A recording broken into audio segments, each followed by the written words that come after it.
Now, talking about our nation, Australia Day, just around the corner. We've got the usual whingers out there pushing the Change the Date campaign.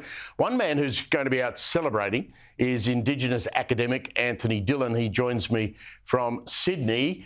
Great to catch up with you again. What's Australia Day this year going to mean to you, Anthony?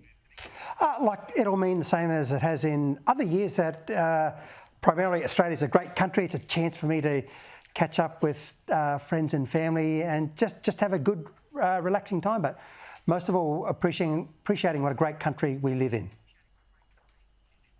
Yeah, I've just come back from overseas, and every time you come back to this country, you realise what a magnificent place it is. I mean, and when you come back into Australia by air and you fly over, as I did, Cape York, and you end up landing way down south in Melbourne, you realise what a massive country this is and all the advantages we have.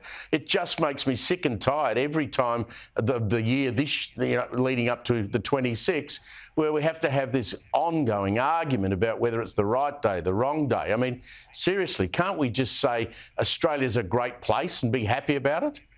Absolutely, and that energy these protesters and activists, blacktivists, are putting into wanting to change the date and all that sort of thing, they should be channeling that energy into activities that make a real difference for Indigenous Australians, those ones who are suffering the most. You know, they're just distracting themselves, avoiding facing the important issues.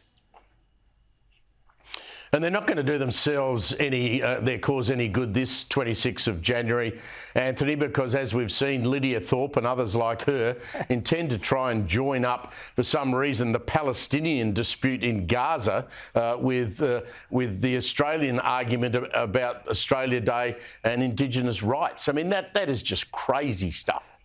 It is. They've certainly muddied the waters with that. It was absolutely ridiculous and stupid. It's just beyond me how some people can be so stupid. Do you think that post the referendum, which obviously, was 60% of Australians voted against the voice, are you hearing within your community that the federal government or the state governments are actually now doing anything to help the Indigenous Australians who need the help that they need? Or have they just walked away from it and said, oh, well, we lost the referendum, bad luck, we're not going to worry about it anymore?